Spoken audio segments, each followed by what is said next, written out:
So hello guys, welcome back to India's best YouTube channel for IIT JEE Chemistry Advanced, and here I am with lecture number 19 of our complete inorganic chemistry, especially for IIT JEE Advanced. and आज हम पढ़ने वाले हैं orbitals overlapping के details. पिछले lecture में मैंने आपको पी पाई डी पाई बॉन्डिंग्स के बारे में समझाया था, कैसे एक्साइटेड स्टेट में इलेक्ट्रॉन्स जाते हैं, कैसे बॉन्डिंग होती है, ये सब बातें हमने सीखी थी। ठीक है, आज काफ़ी कुछ करने की कोशिश करेंगे, कुछ टफ क्वेश्चंस भी कराऊंगा आपको इसी में, जिसमें आप ओवरलैपिंग देखेंगे कि कौन सा ऑर्बिटल कैसे ओवरलैप कर रहा होगा, वो सब आप डिटेक्ट करेंगे उसमें। ठीक है, और अगर ये सब हो जाता है तो फिर हाइब्रिडाइजेशन के कुछ एक्सेप्शंस हैं वो पढ़ेंगे, बेंट्स रूल भी थोड़ा बहुत इंट्रोड्यूस करेंगे। ठीक है, तो ये आज का प्लान है। और इससे पहले मैं आपको ये भी बता दूं कि देखो, जेईई मेंस का आपका डेट आ गया है और मैक्सिमम जगहों पर सिलेबस नहीं हो पाता है। ये बड़ी समस्या रहती है, सिलेबस नहीं हो पाता है। आपको मैं ये बता दूं कि हमारी complete physical chemistry and complete organic chemistry के लाइव लेक्चर्स हमारे थे, जो कि कोर्स ख़त्म हो चुका है। 95% कोर्स हमारा ख़त्म हो चुका है, सिर्फ बायोमॉलिक्यूल्स बचा हुआ है। तो आप इधर उधर भटकने से अच्छा है आप इसके ऊपर 100% रिलाय कर सकते हैं फॉर IIT JEE एडवांस्ड। तो आप अपनी एडवांस की प्रिपरेशन इससे करिए। क्वेश्चंस मेंस के लेवल के बना लीजिएगा। अगर आप मेंस को एस्पायर करना चाहते हैं तो पढ़ने के लिए ये पूरा आप अच्छे से पढ़ सकते हैं। और मैं बता दूं, कोर्स ख़त्म हो जाना मतलब जैसे हमने सिलेबस ख़त्म कर दिया तो उसका ये मतलब नहीं है कोर्स हमने रोक दिया, हो गया, अब कोर्स नहीं होगा। अभी तो मेन चीज़ें हम स्टार्ट करने वाले हैं, जिसमें हम प्रॉब्लम सॉल्विंग लेक्चर्स करेंगे। सिर्फ प्रॉब्लम सॉल्विंग लेक्चर्स हम करने वाले for JEE advance level questions ही करेंगे, एडवांस प्लस लेवल क्वेश्चंस। और अगर मेंस के समय बच्चों को थोड़ा बहुत ज़रूरत है तो थोड़ा बहुत चलो मेंस के लेवल के भी अच्छे जो क्वेश्चंस हो सकते हैं वो भी हम कर लेंगे। ठीक है, फिजिकल केमिस्ट्री में भी और ऑर्गेनिक केमिस्ट्री में भी। तो इधर उधर भटकने की ज़रूरत नहीं है। अगर आप सिंसियर बच्चे हैं आप इसको लीजिए और इसको पढ़िए। केम IIT ऐप पर मिलेगा आपको ये। ठीक है, more than 900 students are getting benefited from this.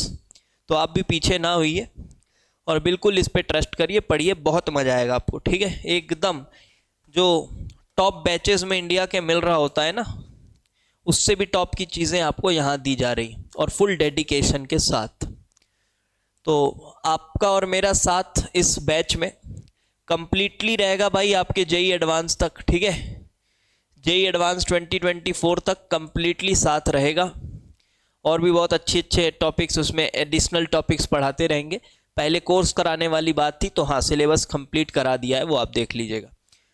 और IOC भी हम soon we are going to start it on our app only, live classes.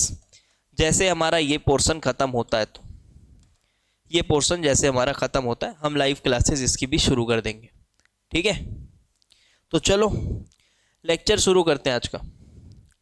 अरे पिछले लेक्चर में बच्चे बता रहे थे SO3 में जो हमने पढ़ा था, वो मैंने भी फिर देखा, वो मैंने बॉन्डिंग सब सही से बता दी थी। लास्ट में लिखते समय, बोलते समय शायद मैंने इसमें बोल दिया था कि 2 पी पाई बॉन्ड्स हैं, लेकिन आप समझ गए होंगे क्योंकि मैंने ऑर्बिटल ओवरलैपिंग वगैरह सबसे ठीक से समझा दी थी। बट लास्ट में शायद लिखते समय मैंने ये कह दिया था कि इसमें 2 पी पाई बॉन्ड्स हैं, बट ऐसा नहीं है। इसमें एक पी पाई बॉन्ड है, क्योंकि 2 इलेक्ट्रॉन तो डी में चले गए थे ना बेटा। ठीक है, 2 इलेक्ट्रॉन डी में चले गए थे और 2 पी पाई डी पाई बॉन्ड्स। देखो, ऐसी छोटी मोटी लिखने में गलती हो जाती है ना, तो ये थोड़ा समझ जाया करो आप लोग। ठीक है, फिर भी मैं एक बार क्लैरिफाई कर दे रहा हूँ। यही फ़र्क होता है ना, लाइव क्लासेस हो या फिर ऑफलाइन क्लासेस हो तो बच्चा बता देता है, लेकिन रिकॉर्डिंग में क्या है ना, कोई है नहीं आमने सामने, तो वही ये मैं लिख देता हूँ जल्दी में, कोई चीज़ थोड़ी ऊपर नीचे लिख जाती है। कोई बात नहीं, समझदार है सब। तो ये ऐसा था। अभी 2-4 एग्जाम्पल और देखेंगे, फिर कुछ अच्छे ओवरलैपिंग के कॉन्सेप्ट सीखेंगे। चलो, लो अब इसमें आप पी पाई बॉन्ड्स बताइए। तो सिंपल एक तरीका क्या है, अगर आपको शॉर्टकट में करना है तो क्या है, आप अब सीख चुके हैं, अब आप एक्चुअल कॉन्सेप्ट सीख चुके हैं। अब इसके बाद आप अगर कोई शॉर्टकट लगाते हैं तो कोई दिक्कत नहीं है, आपके कॉन्सेप्ट्स की नीलामी नहीं होगी, ठीक है। तो आप ऐसा कर सकते हैं। तो देखो आप हाइब्रिडाइजेशन चेक कर रहे हो sp2, ठीक है, आप हाइब्रिडाइजेशन चेक कर रहे हो sp2, आई हाइब्रिडाइजेशन sp2। इसके बाद आपने देखना पाई बॉन्ड्स 3 है और इसके पास पी का तो एक ही ऑर्बिटल बचा हुआ है, बाकी फिर डी के ही बचे हुए हैं। पी का एक ही ऑर्बिटल बचा हुआ है क्योंकि 3 ऑर्बिटल होते हैं पी के, 2 तो हाइब्रिडाइजेशन में चले गए। तो जो 3 पाई बॉन्ड्स बन रहे हैं, पहला पाई बॉन्ड तो इसके साथ बनेगा पी के साथ, और ऑक्सीजन है तो ऑक्सीजन का तो पी ही रहेगा। तो पहला पी पाई, फिर पी पाई डी पाई, फिर पी पाई डी पाई। तो इस तरह से आप ऐसे भी बता सकते हो, आप ऐसे भी बता सकते हो, ठीक है।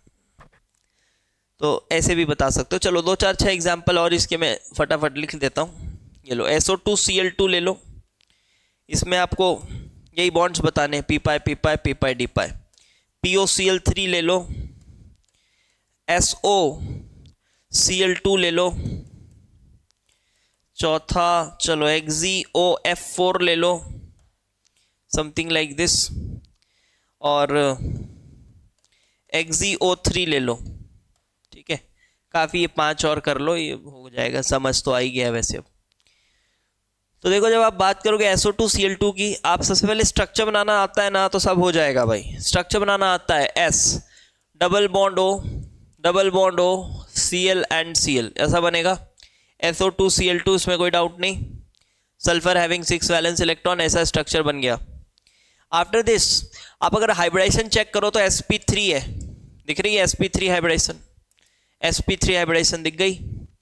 और sp3 हाइब्रिडाइजेशन के बाद पाई बॉन्ड्स 2 बने हुए हैं। अब इसके पास कोई p ऑर्बिटल तो है नहीं भाई, कोई p ऑर्बिटल तो है नहीं, तो ये d और d में गए होंगे इलेक्ट्रॉन्स, एक्साइटेड स्टेट में गया होगा ना, एक्साइटेड स्टेट में गया होगा। और आप समझ पा रहे हो सल्फर की कॉन्फ़िगरेशन भी, 1s2 2s2 2p6 3s2 3p4, और 3d वेकेंट होता है, 3d वेकेंट होता है ऐसा। सो इसके पास कोई अनपेयर्ड इलेक्ट्रॉन्स तो है नहीं, तो ये वाला इलेक्ट्रॉन भी जंप करा होगा, इधर से एक इलेक्ट्रॉन भी जंप करा होगा डी में, तो डी में 2 अनपेयर्ड इलेक्ट्रॉन्स आए होंगे। और उसके बाद उसने ऑक्सीजन के साथ p1 इस तरह से p पाई सॉरी p पाई डी पाई 2 बॉन्ड्स बनाए होंगे, 2 p पाई डी पाई बॉन्ड्स यहाँ होंगे। आई होप आपको ये बात समझ में आ गई होगी। इसी तरह से अगला एग्जाम्पल दिया हुआ है POCl3, तो POCl3 स्ट्रक्चर बना लीजिए बस, P double bond O Cl, now hybridization is sp3, so p orbitals are not available for pi bond formation, so electron must be there in d1 state, forming a p pi d pi bond with oxygen। तो इसमें भी एक p पाई D pi bond है POCl3 में। अगला example इधर मैंने लिखा SOCl2, सेम ही है बात, SOCl2 one lone pair left and lone pair always prefers to be in hybrid orbital, ठीक है। मान लो अभी हाइब्रिडाइजेशन ही होगा, लोन पेयर रह सकता है हाइब्रिड ऑर्बिटल में, तो हाइब्रिडाइजेशन बेटा sp3 ही नजर आ रही है, तो ये भी p पाई डी पाई बॉन्ड है, एक p पाई डी पाई बॉन्ड, डन। अगला example XeOF4, the structure will be like XeF4 double bond O and a lone pair like this. This is XeOF4 and hybridization is sp3d2. My dear, it is sp3d2. So only d orbital, one d orbital must be available for this pi bond formation. So again this is p pi d pi bond. Next and last example is XeO3. It is Xe double bond O double bond O double bond O and a lone pair like this, and a lone pair like this. So क्या बन रहा होगा, क्या बन रहा होगा, देखो ये भी देखो sp3 हाइब्रिडाइजेशन हो गई, यहाँ पर भी sp3 hybridization and 3 pi bonds are there, 3 pi bonds are there, so this will be 3 p pi d pi bonds। अब देखो मैंने आपको कहा था कि d के 3 ऑर्बिटल ही ठीक ठाक तरीके से पाई बॉन्ड बनाते हैं, 3 ऑर्बिटल ही, ठीक है। और d x square y square और डी जेड स्क्वायर, इनका पाई बॉन्ड बना पाना बहुत ही मुश्किल है, बहुत रेयर है, नहीं मिलता। आप ना के बराबर मानो, ऐसा कोई पाई बॉन्ड नहीं मिलता। D x square y square और डी जेड स्क्वायर का पाई बॉन्ड बहुत नहीं ही मिलता, आप यही मान के चलिए, ठीक है, वो नहीं मिलता।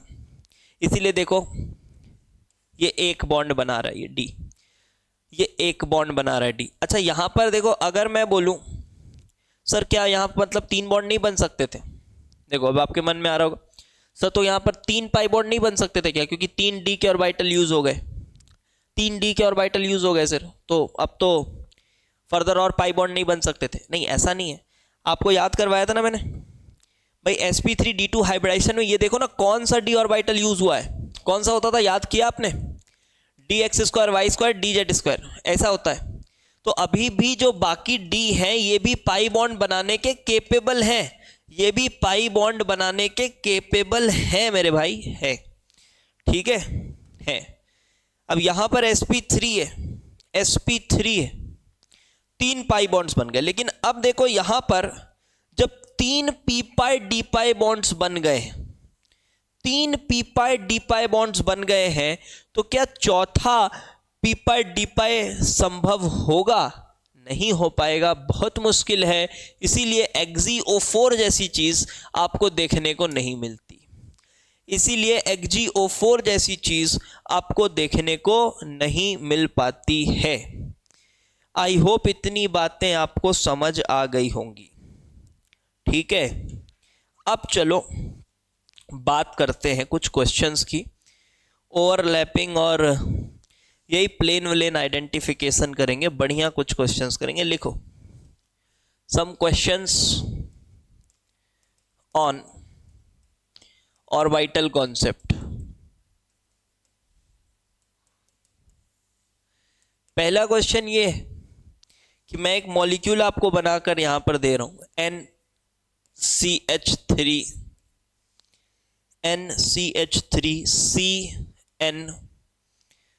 CnCH3, ठीक है, ये मेरे पास मॉलिक्यूल है और हमें क्या करना है, इस मॉलिक्यूल में बताना है कि क्या क्या टाइप ऑफ ओवरलैपिंग हो रही है। एक और कंडीशन दे दिया है कि ये जो NCN है, ये जो ऐसा बॉन्ड है, ये जेड एक्सिस पर है, this is on Z axis, ऐसा कंडीशन दे दिया है, this is on Z axis. And identify types of overlapping present, कौन कौन से ऑर्बिटल ओवरलैप कर रहे होंगे ये आइडेंटिफाई हमको करना है। एक बात अभी आपको थोड़ी सी यहाँ राहत देगी कि डी ऑर्बिटल यूज में नहीं आएंगे, क्योंकि सभी एटम्स जो हैं ये सेकेंड पीरियड वाले हैं, तो डी ऑर्बिटल्स का तो खेल है ही नहीं, ठीक है, डी ऑर्बिटल्स का खेल नहीं है यहां पर। चलिए अब देखते हैं क्या हो सकता है। पहले स्ट्रक्चर बनाओ, N double bond C double bond C double bond N, ऐसे ही बनेगा, double bond N, then N CH3, तो CH3, this will be CH3, then again NCH3। Structure बनाने में आपको कष्ट नहीं होना चाहिए। अब चलिए ओवरलैपिंग देखते हैं, ठीक है, ओवरलैपिंग देखते हैं। तो अगर मैं आपसे पूछूं बताओ, चलो हाइब्रिडाइजेशन बताओ, ये कार्बन की हाइब्रिडाइजेशन क्या होगी सर, ये तो sp हाइब्रिडाइज्ड होगा, चलो अच्छी बात है। ये नाइट्रोजन लोन पेयर भी रखा हुआ है और लोन पेयर रेजोनेंस में नहीं जा रहा है। अब रेजोनेंस में जाना नहीं जाना ऑर्गेनिक का कॉन्सेप्ट है, बट रेजोनेंस में नहीं जा रहा है अगर, तो हाइब्रिड ऑर्बिटल में रहेगा, रेजोनेंस में नहीं जा रहा तो हाइब्रिड ऑर्बिटल में रहेगा। 1 2 3, तो इस नाइट्रोजन की हाइब्रिडाइजेशन sp2 नजर आ रही है, इस नाइट्रोजन की हाइब्रिडाइजेशन भी sp2 नजर आ रही है, इसकी हाइब्रिडाइजेशन sp3 नजर आ रही है, इसकी हाइब्रिडाइजेशन sp3 नजर आ रही है। ठीक है, अब आप बोलोगे कि सर आपने तो बोला था सेंट्रल एटम ही करेगा हाइब्रिडाइजेशन। अरे सेंट्रल एटम बोलने का मतलब है जिस एटम से फर्दर और ग्रुप्स कनेक्टेड हैं उनको देखो, जिस एटम से फर्दर 2 या 2 से ज़्यादा ग्रुप्स कनेक्टेड हैं उनकी बात करो। जैसे ये है, इससे 2 से ज़्यादा ग्रुप्स कनेक्टेड है, इससे भी कनेक्टेड है, लोन पेयर है, तो आप उसकी बात करो। ठीक है, सभी हाइब्रिडाइज होते हैं, ऐसा आप मान के चलिए, बाय डिफॉल्ट ऐसा मान के चलिए। तो अभी ओवरलैपिंग बतानी है। अब ये बोल रहा है कि NCN ये जेड एक्सिस पर है। अच्छा, ये जेड एक्सिस पर है, थोड़ा थोड़ा एक्सिस से समझते हैं इसको। ठीक है, चलो अच्छे से एक एक ओवरलैपिंग के कॉन्सेप्ट को इसमें समझेंगे। अगर सोचो ये जेड एक्सिस पर है NCN, this is our Z axis, तो फिर ये N और C ये कौन सी ओवरलैपिंग है? सिग्मा बॉन्ड वाली ओवरलैपिंग समझ आ रही है आपको? इसका sp2 ऑर्बिटल होगा ऐसा, और ये कार्बन का sp ऑर्बिटल होगा ऐसा, ये दिख रहा है, sp2 ऑर्बिटल होगा और इसका sp ऑर्बिटल होगा कार्बन का, ये समझ आ रहा है इधर? ठीक है सर। और फिर यही कार्बन का एक और sp ऑर्बिटल इस डायरेक्शन में है ऐसा, और यहां नाइट्रोजन का sp2 ऑर्बिटल अगेन ऐसा सिग्मा बॉन्ड बना रहा है, ये sp2 ये sp, ये बात समझ आ गई होगी। और ये मान लीजिए ये बोल रहा है जेड एक्सिस में है, तो चलो ठीक है, ये जेड एक्सिस है मेरी, this is my Z axis. तो क्या क्या ओवरलैपिंग हो गई भाई? sp2 sp sigma, sp sp2 sigma यहां पर हो गई। अच्छा, अब ये पाई बॉन्ड देख भाई, ये वाला पाई बॉन्ड को ध्यान दे और फिर ये वाले पाई बॉन्ड को ध्यान देना। तो ये वाला जो पाई बॉन्ड बना हुआ है ना, ये वाला पाई बॉन्ड, ये कुछ ऐसे बना होगा, ये पाई बॉन्ड कुछ ऐसे बना होगा। अब देख यहां पर एक लोन पेयर भी है, अभी लोन पेयर हाइब्रिड ऑर्बिटल में होगा, नाइट्रोजन के हाइब्रिड ऑर्बिटल में होगा। थोड़ा सा अगर अभी थोड़ा सा कॉम्प्लिकेटेड लग रहा है, कोई दिक्कत नहीं, अभी 2-4 एग्जांपल और दूंगा, अच्छे से समझ आएगा। ध्यान से सुनो बस, ये सब इंपॉर्टेंट चीजें। अभी तुम्हारा ये जो पाई बॉन्ड बन रहा है, चलो मान लो ऐसा बन गया, ये P और इसका ये P, तो अब ये मेरा एक्स एक्सिस था, तो इसको मैंने ये मेरा जेड एक्सिस था, तो मैंने इसको चल एक्स एक्सिस मान लिया। तो ये ऑर्बिटल मेरा क्या हुआ? px समझ आया? px ओवरलैपिंग से एक p पाई बॉन्ड बना है, ये px और ये px ओवरलैप करे पाई फैशन में। कैसे? पाई फैशन में। चलो अब देखो, ये नाइट्रोजन और कार्बन इसके बीच में भी बना हुआ है, लेकिन मजे की बात क्या है, देख ध्यान से देख, ये कार्बन का sp एक p ऑर्बिटल हाइब्रिडाइजेशन में चला गया, एक p ऑर्बिटल हाइब्रिडाइजेशन, 2 बचे, जिसमें से एक ने x वाले ने ऐसा px का पाई बॉन्ड बना लिया। अब एक और y वाला होगा जो कि ऐसी वाली एक्सिस में होगा, अगर इसको z माना हूं, इसको x माना हूं, तो ये तीसरी एक्सिस तेरी y एक्सिस होगी। तो यहां पे मैं थोड़ा इसको ऐसे डिफरेंट कलर से शो कर देता हूं ताकि आपको थोड़ा नजर आए। ये देखो, ऐसा समझ आ रहा है, ये ऐसा और ये ऐसा, this is p, this is py, this is py, ये भी ऐसा पाई बॉन्ड बना रहे होंगे। अच्छा, ऐसा पाई बॉन्ड बन रहा होगा? जी हाँ, ये ऐसा पाई बॉन्ड बन रहा होगा। मतलब अगर ये कुछ इस तरह से है तो ये कुछ इस तरह से होगा, ये अगर कुछ इस तरह से है तो ये ऐसे वाले प्लेन में होगा। इस क्वेश्चन के हिसाब से YZ प्लेन सोच लो, YZ प्लेन सोच लो, ऐसा प्लेन, ये वाला पाई बॉन्ड। अब इसके बाद जो बाकी ओवरलैपिंग, 2 ओवरलैपिंग समझ आ गई, यहां इतना केस क्लियर हो गया? ठीक है, इतना केस क्लियर हुआ। अब यहां पर देखो कार्बन है, कार्बन तो sp3 है, तो देखो ये sp3 और ये sp2, नाइट्रोजन का sp2। थोड़ा ये दिख खराब रहा होगा, लेकिन आप अगर थोड़े समझदार होगे तो समझ रहे होगे। देखिए कार्बन का ये sp3, तो कार्बन का sp3 टेट्राहेड्रल, और नाइट्रोजन का sp2, तो यहां एक और ओवरलैपिंग हुई sp3 sp2 सिग्मा, यहां पर भी सिमिलर, एकदम सिमिलर, यहां पर भी ये sp2 और ये इसकी sp3, तो यहां पर भी एक sp2 sp3 ओवरलैपिंग हुई। बाकी इधर ये जो H के साथ बॉन्ड बन रहा है, कार्बन का sp3 और हाइड्रोजन का S, ये ओवरलैपिंग हो रही। आई होप बात समझ आ गई होगी। यहां sp2 sp3 overlapping sigma fashion की, यहां पर हाइड्रोजन तो s ऑर्बिटल ही लेकर आएगा, तो यहां पर sp3 और s ओवरलैपिंग इधर हो गई। तो क्या क्या तरह की ओवरलैपिंग यहां हो रही है ये आपको समझ आ गया होगा, ठीक है। These are the kind of overlappings present.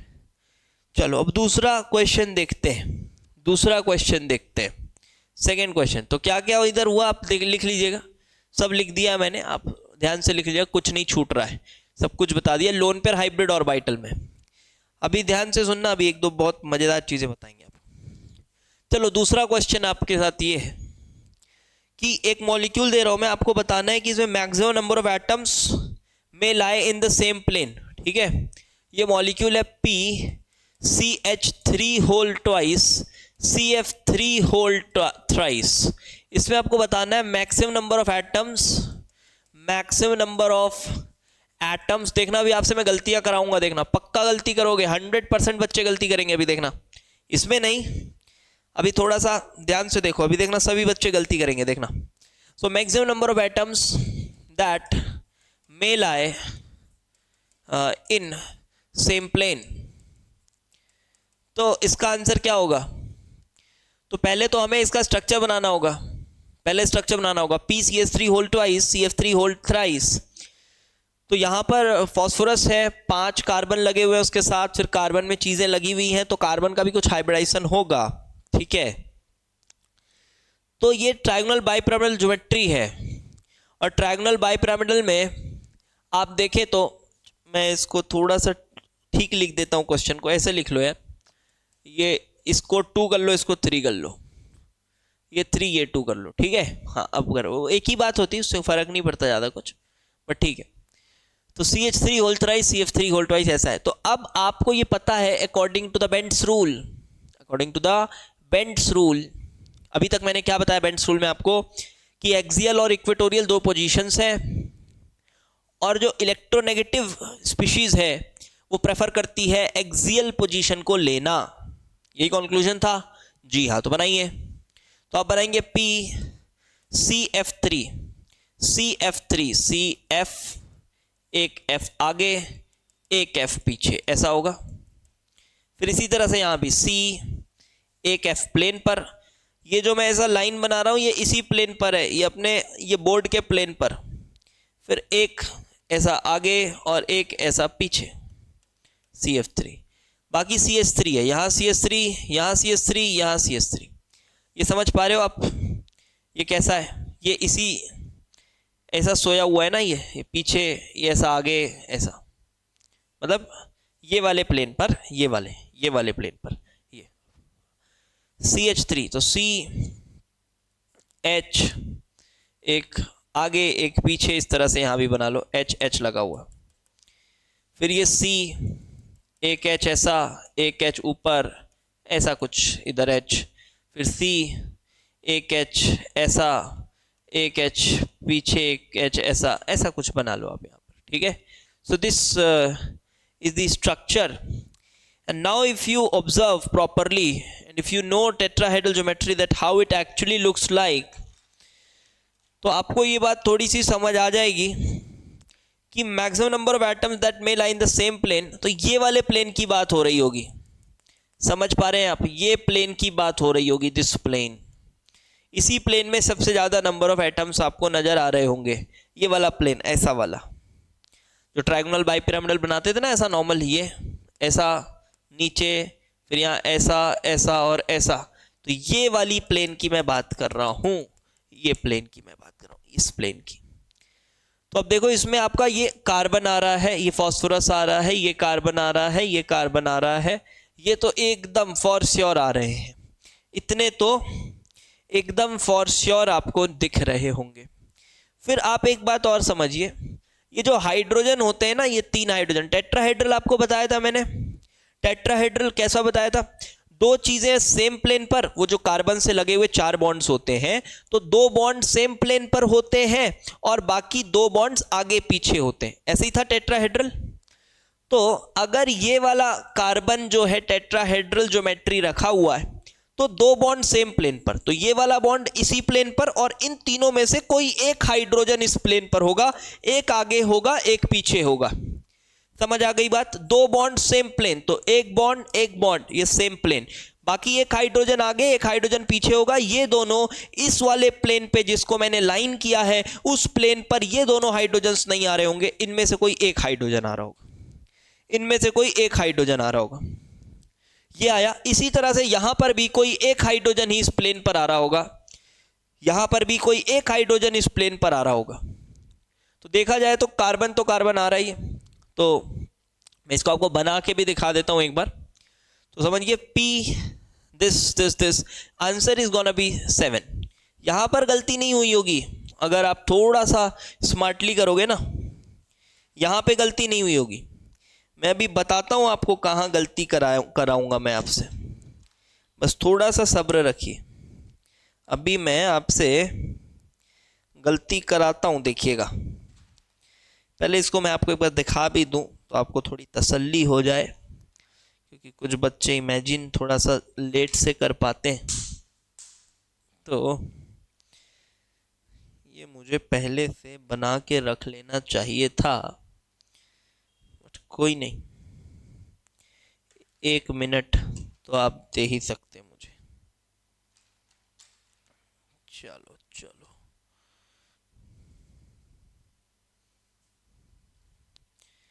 देखो, ये हाइड्रोजन्स मैं लगा के भी दिखा दे रहा हूं आपको, मैं एक तरफ लगा के दिखा दे रहा हूं, बाकी आप 3 जो दूसरे कार्बन्स हैं उसको भी इसी तरह इमेजिन कर लेना। ये देखो, दिख रहा है? हाँ दिख रहा है, ठीक है। देखो, ये तुम्हारा CF3 और ये वाला प्लेन की मैं बात कर रहा था, दिस एंड दिस। तो देखो, ये देखो कार्बन को, देखो ये कार्बन, 3 बॉन्ड्स दिख रहे हैं, 1 2 3, ये 3 बॉन्ड्स दिख रहे हैं सबको। अब इसमें से अगर मैं इसको ऐसा घुमा दूं, ये देखो ये, तो अब देखो ये वाला बॉन्ड और ये वाला बॉन्ड, ये दोनों इस प्लेन पे आ गए, देखो इस प्लेन पर, और एक ये प्लेन के ऊपर, और एक ये बॉन्ड प्लेन के नीचे।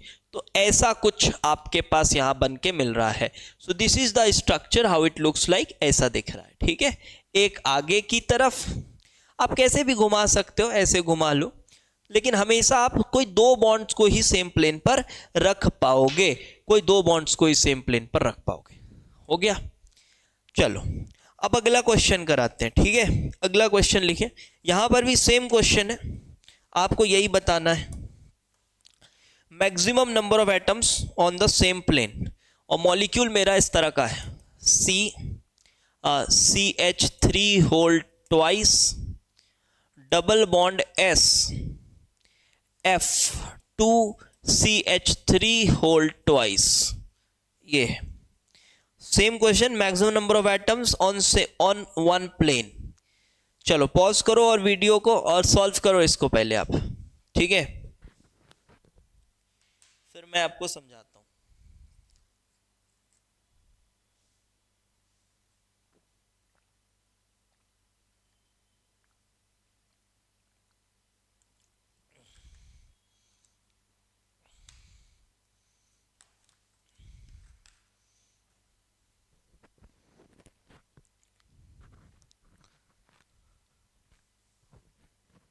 चलो, तो आपने स्ट्रक्चर कुछ ऐसा बनाया होगा, सल्फर फ्लोरीन 2 लगे हुए, तो 2 फ्लोरीन ऑब्वियसली आपके एक्सियल पोजीशंस पे जाएंगे, बाकी इधर डबल बॉन्डेड कार्बन CH3 और इधर CH3। अब इस क्वेश्चन में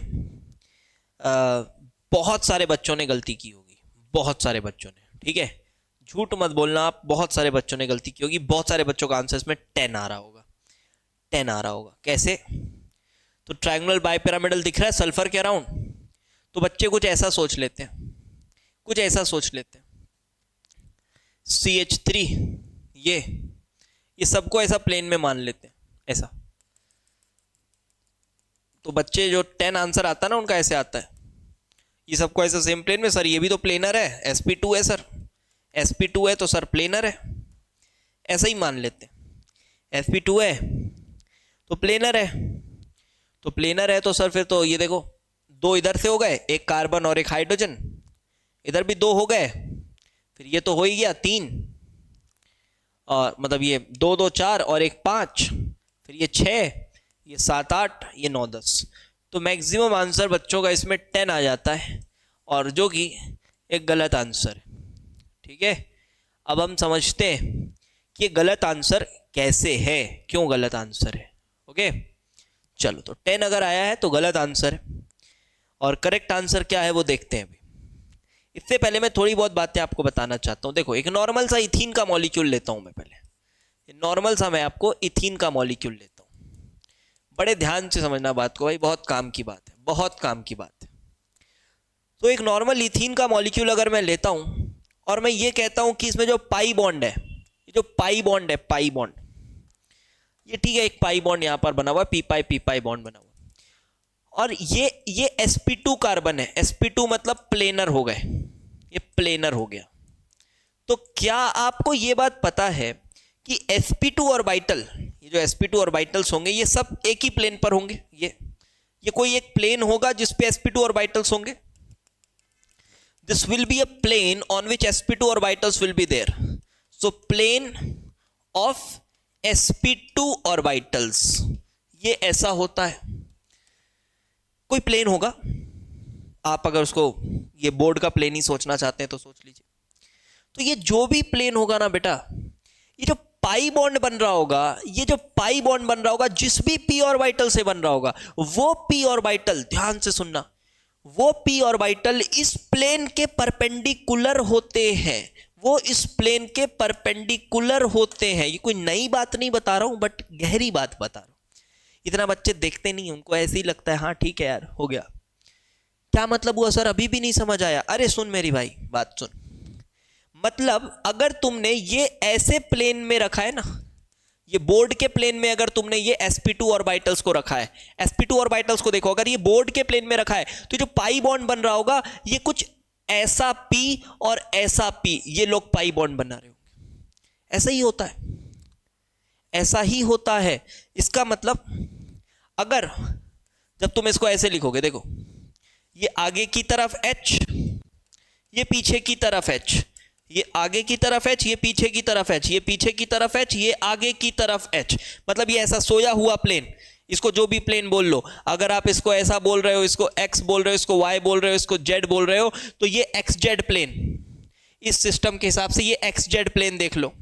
अगर ये ऐसा है तो जो पाई बॉन्ड बनेगा वो ये वाला पाई बॉन्ड होगा, वो ये पाई बॉन्ड, ये। तो क्या आपको समझ आ रहा है कि ये xz प्लेन के ये परपेंडिकुलर है, मतलब ये कौन सा ऑर्बिटल है, ये कौन सा ऑर्बिटल है, ये py ऑर्बिटल है मेरे भाई, ये py ऑर्बिटल है, दिस इज py ऑर्बिटल।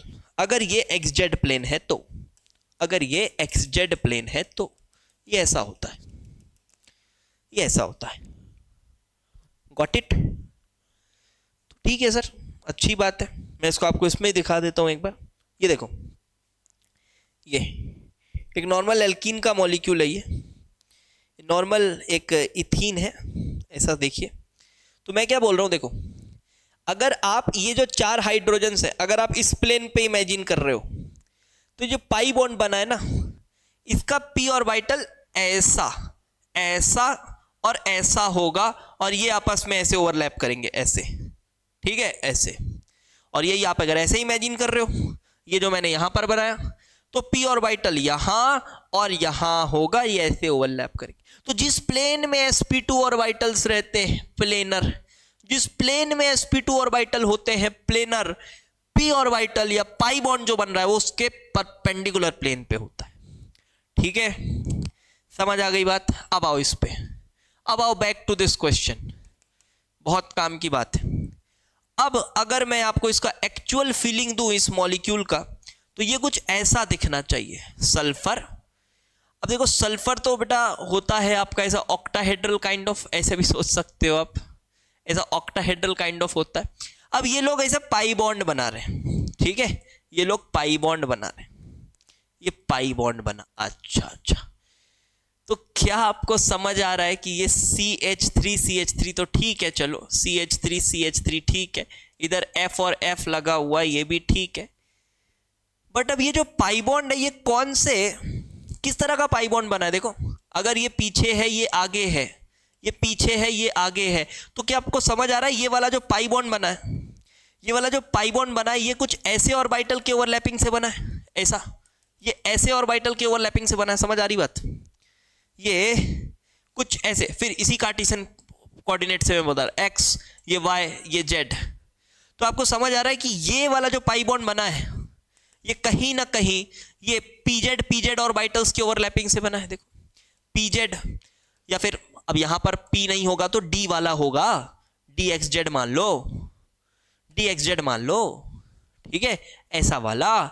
ये d p पाई d पाई है, कोई बात नहीं, सल्फर का p पाई d पाई है, तो सल्फर का कौन वाला, ये वाला जो p ऑर्बिटल है, ये कुछ z एक्सिस के अलोंग ऐसे ओरिएंटेड होगा, समझ गए बात, ऐसे ओरिएंटेड होगा।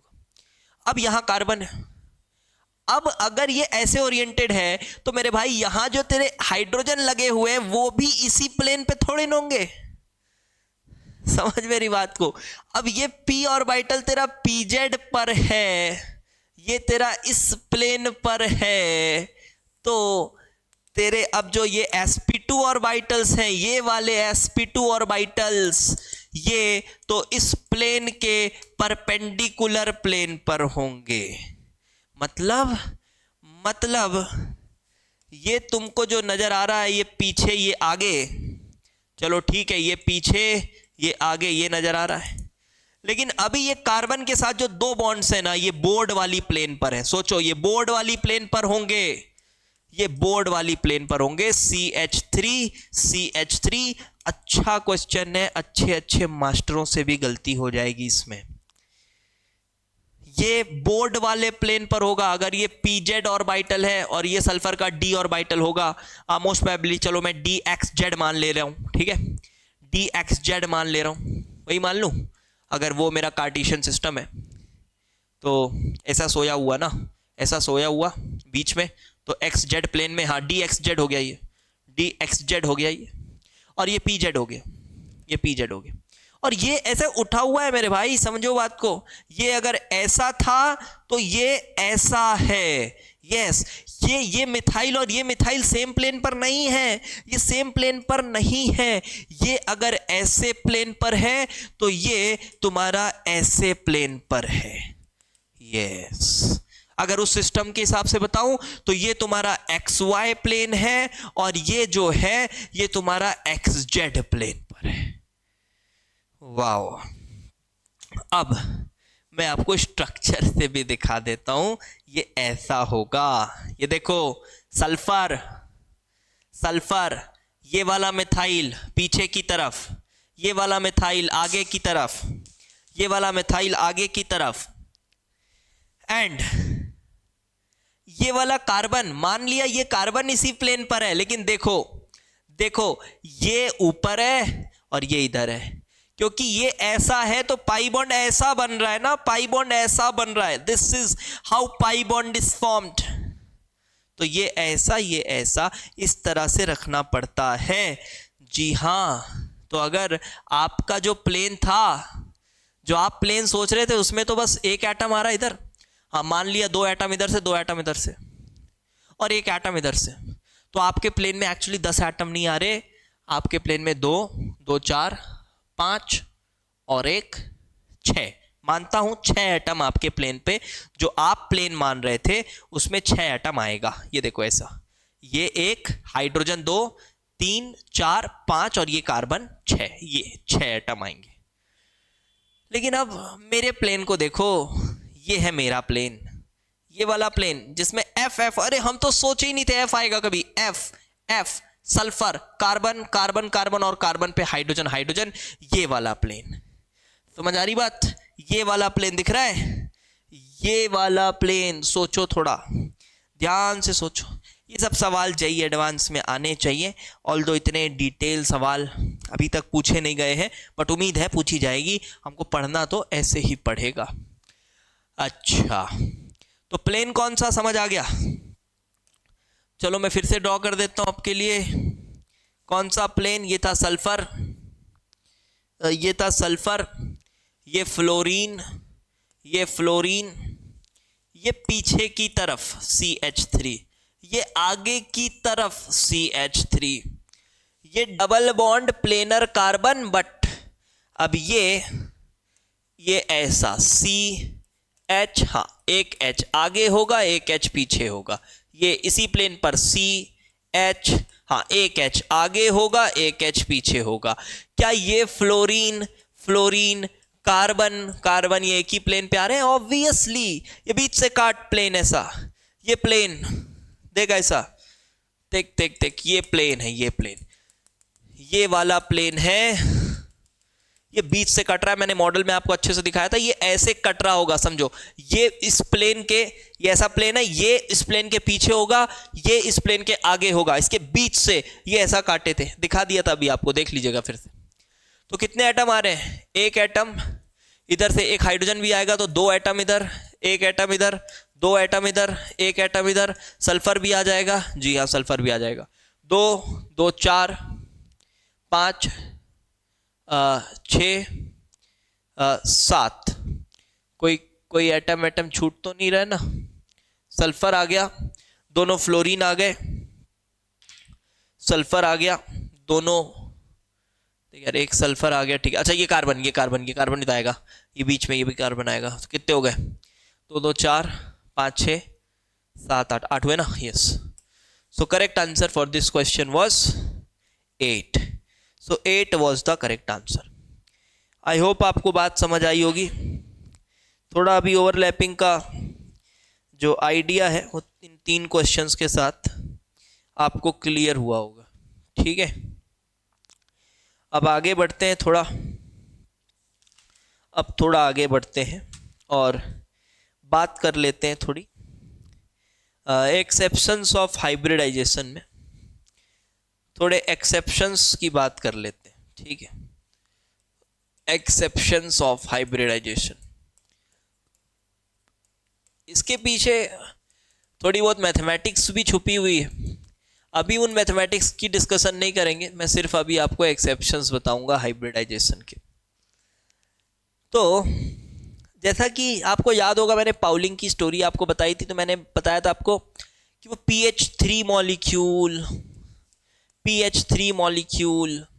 H2S मॉलिक्यूल, इन मॉलिक्यूल्स की बॉन्ड एंगल भी प्रेडिक्ट कर रहा था, याद करो। इनकी बॉन्ड एंगल से प्रेडिक्ट कर रहा था, बोल रहा था क्लोज टू 90 होगा, ऐसी कुछ बातें कर रहा था वो। हाँ, तो वो प्रेडिक्शन सही भी आ रही थी, और हाइब्रिडाइजेशन इसमें वो नहीं लगा रहा था, वो बोल रहा था नहीं हाइब्रिडाइजेशन नहीं होगा। हाइब्रिडाइजेशन के तो पहले उसने ये बातें कही थी ना, याद करो। हाइब्रिडाइजेशन के पहले उसने ये बातें कही थी कि हाँ यार PH3 H2S ऐसा होगा, अच्छी बात है। तो इसमें मतलब हाइब्रिडेशन नहीं लग रहा? जी हाँ, नहीं लग रहा हाइब्रिडेशन इसमें। क्यों नहीं लग रहा? सही बात बताऊं तो एक्सेप्शन है, फिर घुमा फिरा के ज़बरदस्ती के 2-4 नियम कानून बना दिए गए हैं और उसको चिपकाया जाता है। बट बोला जाए, सही भाषा में बोलूँ तो एक्सेप्शन है, याद ही करना पड़ेगा, ठीक है। आप इसको प्रेडिक्ट नहीं कर सकते, ना ही इसको कोई डिराइव कर सकते हो। हाँ, थोड़े बहुत इसके पीछे के रीज़न बता दिए जाते हैं, बहुत सेटिस्फाइंग नहीं लगते इस लेवल पे, बट ठीक है, सुन लीजिएगा। तो इसमें ड्रैगोज ने एक रूल बना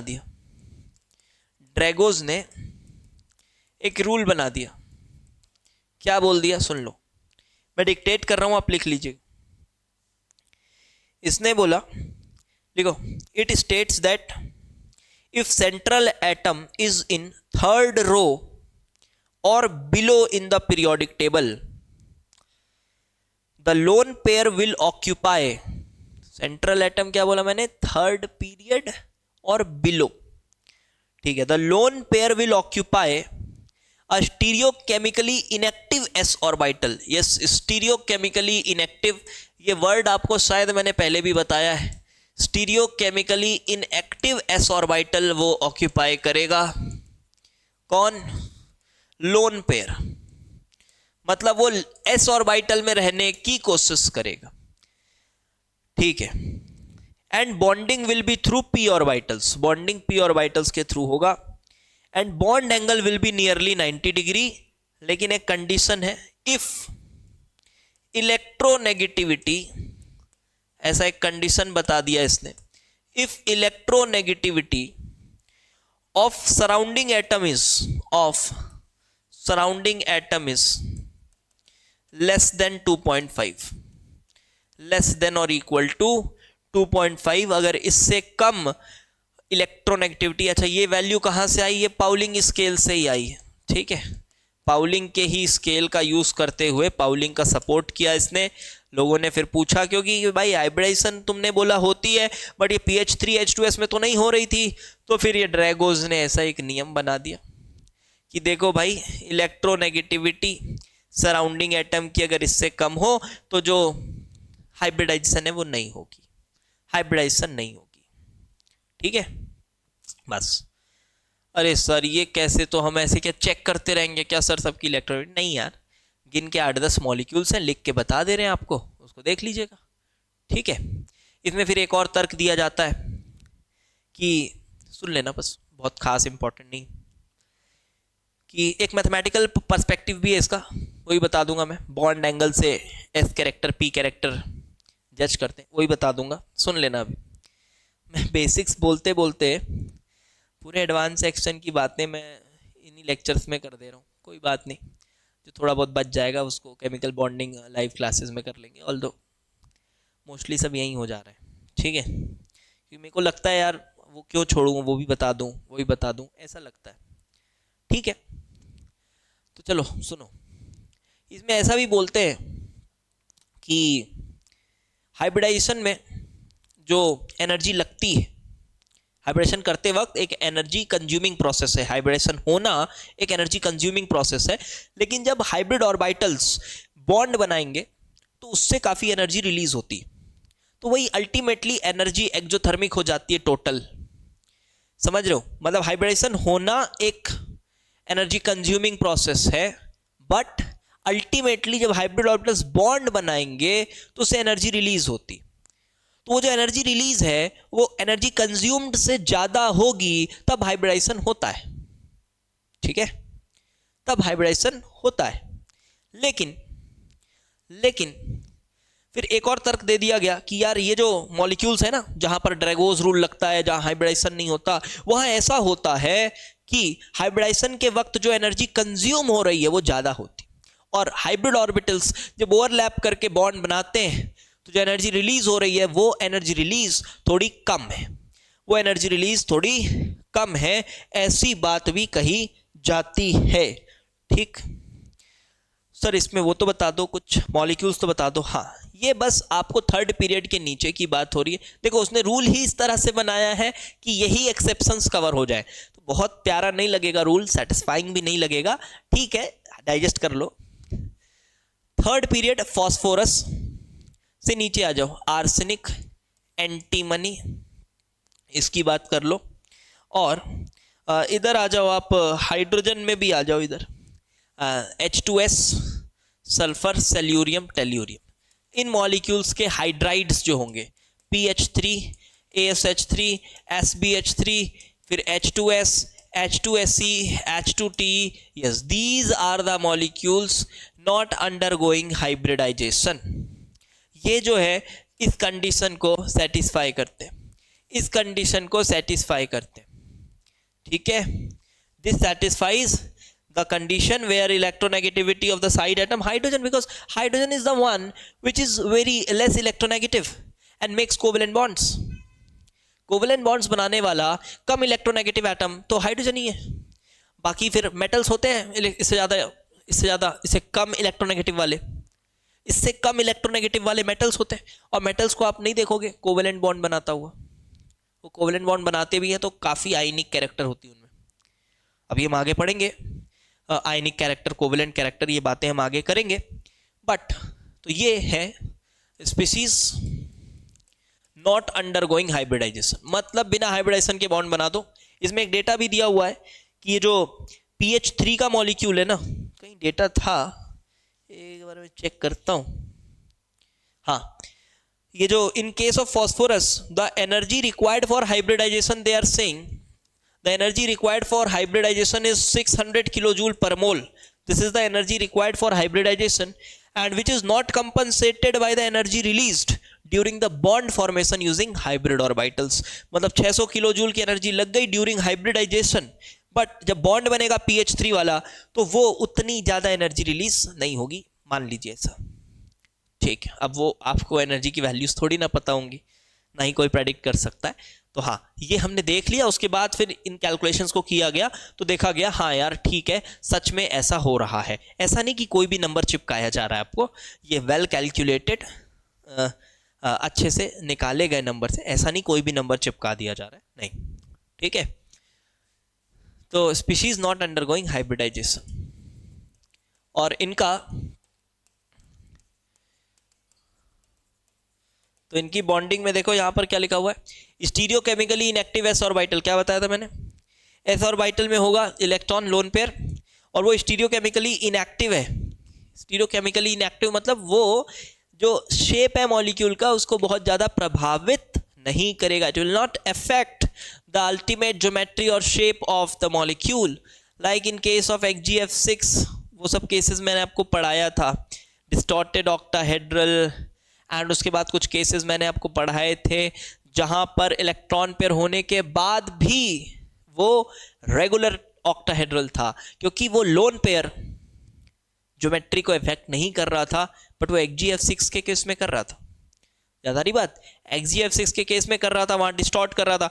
बट कुछ और मॉलिक्यूल्स मैंने आपको बताए थे जहां पर लोन पेयर होने के बावजूद वो सभी नॉर्मल ऑक्टाहेड्रल हुआ करते थे, तो हम कह देते थे कि वो लोन पेयर किसमें है, जी हाँ, वो स्टीरियो केमिकली इनएक्टिव ऑर्बिटल में। चलिए, अब इनका PH3 तो ऐसा होगा कुछ P, यहाँ पर ये जो इलेक्ट्रॉन पेयर है, आप ऐसा मैं ड्रॉ तो नहीं कर सकता, ये S ऑर्बिटल में होता है। ठीक है, this remains in S orbital ऐसे, एंड बाकी जो 3 बॉन्ड्स बने हुए हैं वो लगभग कुछ इस तरह से बने हुए रहते हैं, HHH यूजिंग S, हाइड्रोजन का S और फास्फोरस का P। SP ओवरलैपिंग हुई है, SP ओवरलैपिंग वाले सिग्मा बॉन्ड्स बने हैं और कुछ ऐसा हुआ है, and bond angle is close to 90 degree.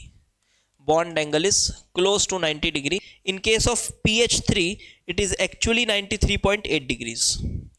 93.8 degrees, it is actually 93.8 degrees in case of PH3। अब इसमें बॉन्ड एंगल से भी एक रूल दिया गया है, बॉन्ड एंगल से भी एक रूल दिया गया है, इसको भी लिख लीजिएगा आप। बॉन्ड एंगल से S कैरेक्टर P कैरेक्टर निकाला जाता है ऑर्बिटल में, लिख लीजिएगा फिलहाल। इसको थोड़ा जब एडवांस वाला सेक्शन पढ़ाऊंगा तो और इलैबोरेट करूंगा, अभी बस थोड़ा सा लिख लीजिएगा। सो ये जो अब रूल हमने बताया ना, पीछे जो रूल बताया आपको, ये इलेक्ट्रोनेगेटिविटी डिफरेंस इज 0.25, इसको लिखिएगा इस तरह से, the above rule is based upon the following, based upon the relation between hybridization and bond angle for 2 और more equivalent sp hybrid orbitals. sp मतलब S and P, when S and P orbitals are involve in hybridization, इनके bond angle की value से we can predict the S character and P character in the orbital. Bond angle value से we can predict the S character and P character in orbitals. ये मैं आपको advance वाले section में थोड़ा सा और इसको इलैबोरेट कर दूंगा, ऑल्दो ये जेई के लिए उतना जरूरी नहीं है, फिर भी कर लेंगे बाद में। तो लिखे एस कैरेक्टर और पी कैरेक्टर हम बता सकते हैं, लेकिन हाँ डी ऑर्बिटल्स नहीं होने चाहिए। एस और पी ऑर्बिटल्स जब हाइब्रिडाइजेशन में इन्वॉल्व हैं तब हम उन ऑर्बिटल्स में एस कैरेक्टर क्या है, पी कैरेक्टर क्या है, उनके बॉन्ड एंगल से बता सकते हैं। फॉर्मूला कुछ ऐसा है, cos theta is equals to s upon s minus 1 which is also equal to p minus 1 by p, and this holds true for theta in between 90 degrees and 180 degrees. Theta between 90 degrees and 180 degrees. ठीक है, तो इसका क्या मतलब हुआ sir? इसका मतलब यही हुआ कि देखो बॉन्ड एंगल, अगर आप यहाँ पर वैल्यू डालोगे बॉन्ड एंगल की वैल्यू डालोगे cos थीटा में, तो आप उससे निकाल सकते हो कि उसमें s कैरेक्टर कितना है, या फिर आप निकाल सकते हो उसमें p कैरेक्टर कितना है ऑर्बिटल में।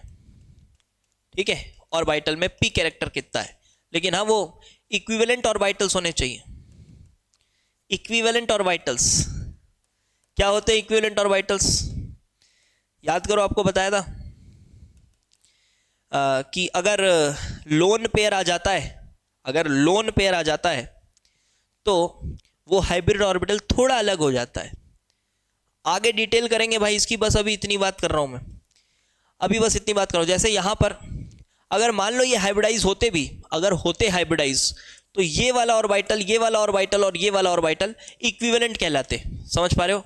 ये इक्विवेलेंट कहलाते, और ये वाला थोड़ा अलग होता बिकॉज ये क्या कंटेन कर रहा है? Lone pair. अगर हाइब्रिडाइज होते, अब सुनना मेरी बात, यहां पर ये बॉन्ड एंगल वाले रूल से क्या प्रूव करेंगे पता है?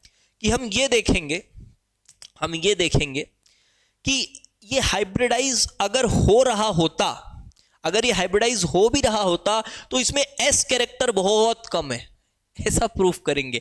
इसमें ये जो ऑर्बिटल हो रहा है आपके पास, ये जो पी जिसको हम बोल रहे हैं ना, हम इसको प्योर पी क्यों मान ले रहे हैं? इसको ऐसे भी वैलिडेट कर सकते हैं, इस फॉर्मूले से हम इसको ऐसे भी वैलिडेट करेंगे कि भाई जब हम देखेंगे ना इसमें एस कैरेक्टर निकालकर cos थीटा एंगल रखेंगे, हाँ 93.8 जो भी नंबर है, तो उसमें जब हम एस कैरेक्टर निकालेंगे तो हम पाएंगे अरे यार उसमें एस कैरेक्टर तो बहुत कम है। हम क्या पाएंगे? एस कैरेक्टर उसमें बहुत कम है। ठीक है, तो मैं आपको वैल्यू भी बता देता हूं, आप चाहें तो निकाल लें। फॉर एग्जाम्पल देखो, इसमें ASH3 दैट इज ASH ये एंगल दिया हुआ है 91.8 degrees which is close to 90 degrees. तो अब आप इसमें अगर कैलकुलेशन करेंगे और निकालेंगे cos थीटा की value that is cos 91.8 degrees, ऐसा कुछ आप निकालेंगे अगर, और आप कोशिश करेंगे इसमें s कैरेक्टर या p कैरेक्टर निकालने की, तो आप पाएंगे that is s upon s minus 1। आप वैल्यूज अगर डालेंगे तो यू विल फाइंड दैट यहाँ 3% s कैरेक्टर आ रहा है, 97% p कैरेक्टर आ रहा है। 3% s कैरेक्टर आ रहा है और 97% p कैरेक्टर आ रहा है। तो यार अब इस बात से क्या समझ आता है? अगर मैं इसको sp3 हाइब्रिडाइज बोल देता तो ये अच्छी बात होती नहीं, क्योंकि sp3 हाइब्रिडाइज में 25% s होना चाहिए, 75% p होना चाहिए, but as per these calculations 3% s और 97% p कैरेक्टर है। अच्छा, तो ये कैलकुलेशन कैसे हो रहा है सर? अरे बॉन्ड एंगल की वजह से। क्या अब आपको समझ आ रहा है? बॉन्ड एंगल की वजह से ऐसा हो रहा है, और जैसे जैसे आप बॉन्ड एंगल हल्का हल्का बढ़ाने लगोगे तो जाकर वही मिलेगा आपको। फिर क्या मिलेगा आपको? वही 109.5 डिग्रीज। अब थोड़ा समझ आ रहा होगा कि कैसे करके इन्होंने कैलकुलेट किया होगा। वही जब आप जाएंगे 109.5 डिग्रीज पर, तो एस कैरेक्टर आपको मिल रहा होगा 25% और ये मिल रहा होगा आपको 75% जब आप जाएंगे 109.5 डिग्रीज पर। इसीलिए उसको बोल दिया गया टेट्राहेड्रल एंगल है, sp3 हाइब्रिडाइजेशन के दौरान वो एंगल आएगा। ऐसे ही किया गया होगा। लेकिन यहाँ जो एंगल है, तो आप बोलोगे कि यार पहले सर एंगल मेजर कर लिए उसके बाद कर रहे हैं। हाँ ठीक है, वही कर रहे हैं, पहले एंगल मेजर करके ही बनाई गई होगी थ्योरी। अब आप इसमें और ज़्यादा मत घुसना, नहीं तो बहुत चीज़ें और निकल के आ सकती हैं। आप समझ सकते हो कि हाँ यार कैसे कैसे करके स्टेप बाय स्टेप कैसे करके हाइब्रिडाइजेशन का कॉन्सेप्ट डेवलप हुआ होगा। ठीक है, उसमें नहीं जाना चाहते अभी फिलहाल। तो कुछ ऐसे ही किया गया होगा यार, एंगल वैंगल बनाया गया होगा, उसके बाद समझ आया होगा। तो ये फॉर्मूला काम का है, इसको we will use later on, but हाँ डी ऑर्बिटल्स नहीं लगा रहे हैं अपन यहाँ पर, इक्विवेलेंट एस और पी ऑर्बिटल्स, एस और पी ऑर्बिटल्स, और वो भी कैसे होने चाहिए, इक्विवेलेंट एस और पी ऑर्बिटल्स। इसके साथ हम ये काम कर सकते हैं। ओके, तो आई होप आपको ये हाइब्रिडाइजेशन के एक्सेप्शंस थोड़े से समझ आ गए होंगे, एक पॉइंट और ऐड कर देता हूँ, चलो फिर इसको भी अगले लेक्चर में थोड़ा इलेबोरेट कर देंगे। ये जो sp3d हाइब्रिडाइजेशन है ना, sp3d हाइब्रिडाइजेशन जो है,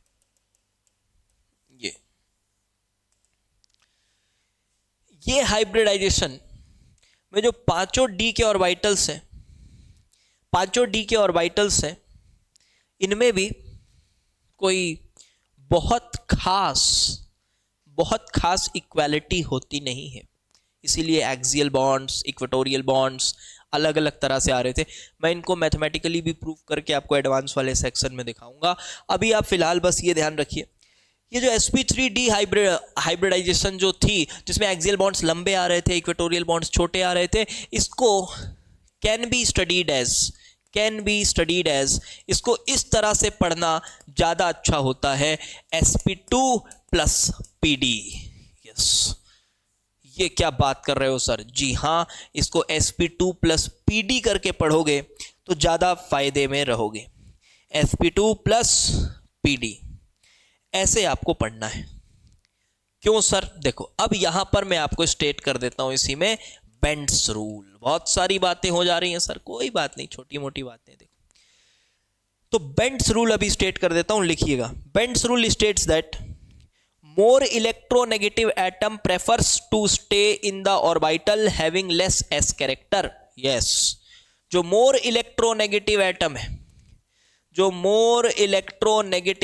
वो कौन से ऑर्बिटल में प्रेफर करता है? लेस एस कैरेक्टर वाले ऑर्बिटल में। सर वही बातों को घुमा घुमा के बताया जा रहा है। हाँ सच में ऐसे ही किया जा रहा है, वही बातों को बार बार घुमा फिरा के बताया जा रहा है।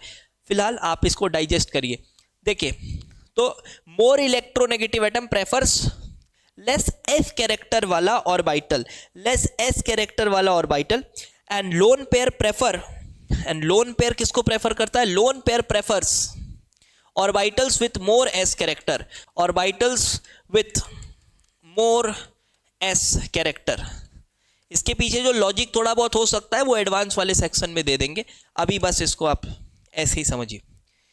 ये रूल है भाई, रूल के पीछे कोई लॉजिक नहीं, रूल है, अभी ऐसे ही सोचो, रूल है।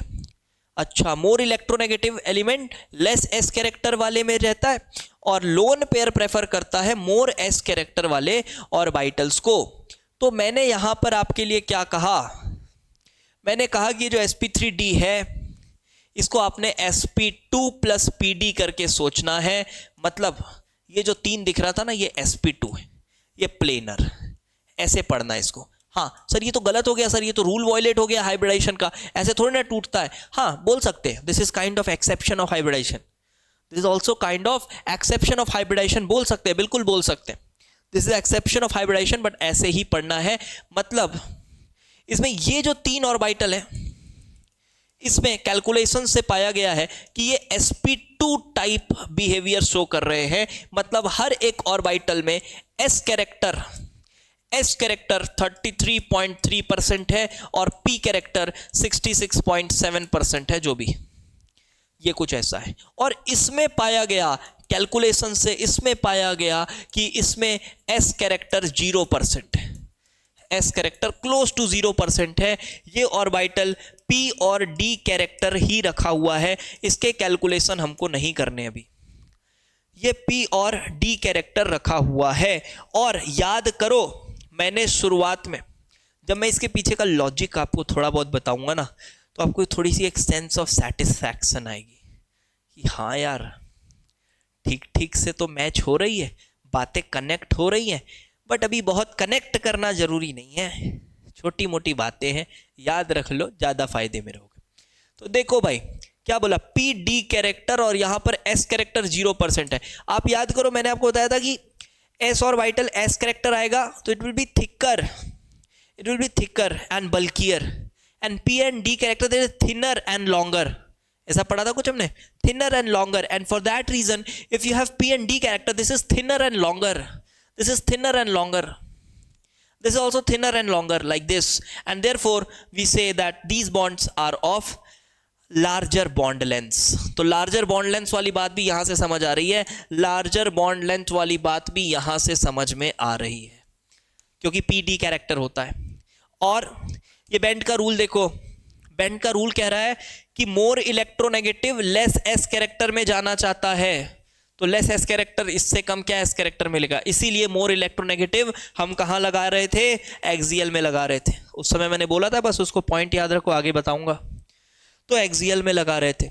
उसके बाद लोन पेयर किसको प्रेफर करता है, orbital with more S character. जी हाँ, अब लोन पेयर यहां लगा दोगे तो पाप हो जाएगा, बेंड्स का रूल वॉयलेट हो जाएगा। रूल वॉयलेट करना अच्छी बात नहीं है, तो आप लोन पेयर इसीलिए इन ऑर्बिटल्स पे प्रेफर करते हो लगाना। ठीक है, तो बहुत सारी बातें आज हो गई, इन्हीं बातों को थोड़ा और आगे बढ़ाएंगे और हम अब पढ़ने वाले हैं आगे नेक्स्ट क्लासेस में वही सब टॉपिक, हमारे छोटे छोटे topics, back bonding, bridge bonding, bond angle, dipole moment, फजान्स rule, ये सब बातें हम अगले लेक्चर्स में पढ़ने वाले होंगे। ठीक है, उसको भी काफ़ी डिटेल में पढ़ाऊंगा। आई होप आपको मज़ा आया होगा आज का लेक्चर। और एक बार मैं फिर से बोलूं, ये जो हमारी ऑर्गेनिक केमिस्ट्री, फिजिकल केमिस्ट्री की जो कोर्सेज कंप्लीट हो चुकी हैं, ठीक है, आप इनको जाओ देखो। अगर आप अच्छा सिलेक्शन चाहते हो, आप इन पे पूरी तरह से रिलाय करो। जो भी आपको इधर उधर बहका रहा है कि अरे नहीं हो पाएगा यार, ऑनलाइन में पूरी तरह से रिलाय करना नहीं पॉसिबल है, आप करके देखो। जो मैं कह रहा हूँ 100% रिलाय करो। आपको बस जो कहा जा रहा है वो करो, बहुत तरक्की करोगे आप। हाँ, अपने तरफ से आपको एफर्ट्स डालने पड़ेंगे। जैसे मेंस के PYQs मैंने बोला बनाने, अब मैं वो नहीं बनवाने वाला। मेंस के PYQs आप खुद बनाइए, ट्राई करिए। ठीक है, एडवांस के PYQs तो मैं सीरीज़ ही लाऊंगा, यूट्यूब पर ही कराऊंगा पूरा। ठीक है, एडवांस के PYQs मैं यूट्यूब पर ही कराऊंगा पूरा। एंड जो प्रॉब्लम सॉल्विंग है वो हम अपन ऐप पे करेंगे। एक से एक ओरिजिनल प्रॉब्लम्स आपके सामने लाऊंगा। ऐसा नहीं कि हर प्रॉब्लम ओरिजिनल होगा, कुछ चुनिंदा ओरिजिनल प्रॉब्लम्स भी आपको देंगे लाकर, और वो बहुत मज़ा आएगा आपको करने में, समझने में। ठीक है, चलो फिर मिलते हैं अगले लेक्चर में। Thanks for watching.